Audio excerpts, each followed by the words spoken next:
2020학년도 대학 수학능력시험이 1교시 국어 영역부터 시작이 됐습니다. 조금 전에 수능 출제 기관인 한국교육과정평가원이 출제 방향에 대해서 발표했는데요.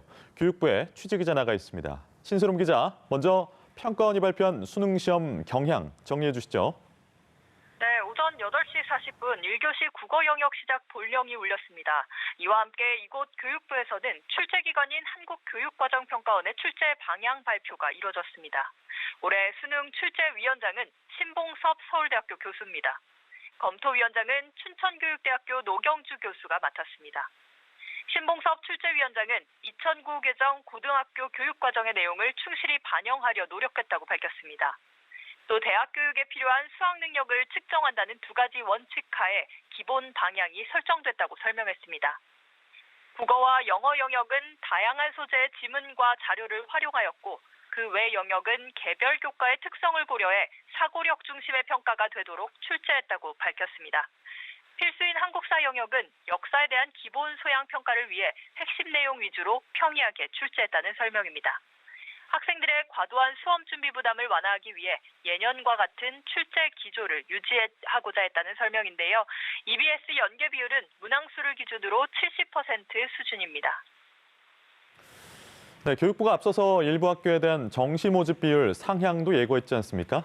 그래서 이번 수능의 난이도가 무엇보다 중요할 것 같은데 어떻게 보십니까?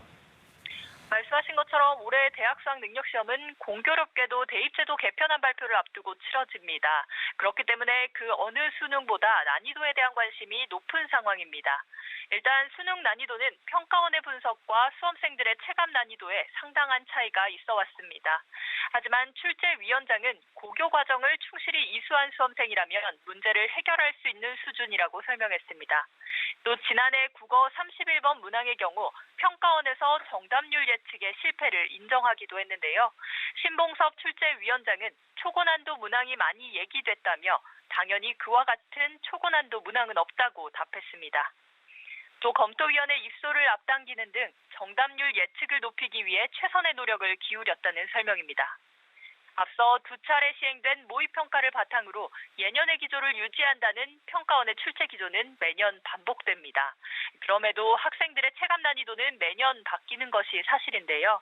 지난해 국어 영역의 난이도가 매우 높았던 만큼 입시 전문가들은 이번 국어 영역은 이보다 쉬울 것으로 예상했습니다. 변별력이 없어도 문제, 또 너무 어려워도 문제인 만큼 출제 난이도와 관련한 논란은 항상 있어 왔습니다.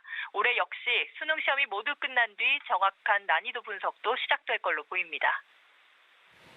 네, 지금 수능 1교시가 한창 진행 중일 테고 오늘 하루 시험 일정이 어떻게 진행되는지 그리고 향후 일정까지 짚어주시죠. 네, 오늘 치르는 2020학년도 수능 시험은 수능 역사상 가장 적은 인원이 응시합니다. 학령 인구 감소로 재학생 지원자가 대폭 줄었습니다. 총 54만 8천여 명이 1,185개 시험장에서 시험을 치릅니다. 2020학년도 수능 1교시 국어 영역 시험은 10시에 종료령이 울립니다.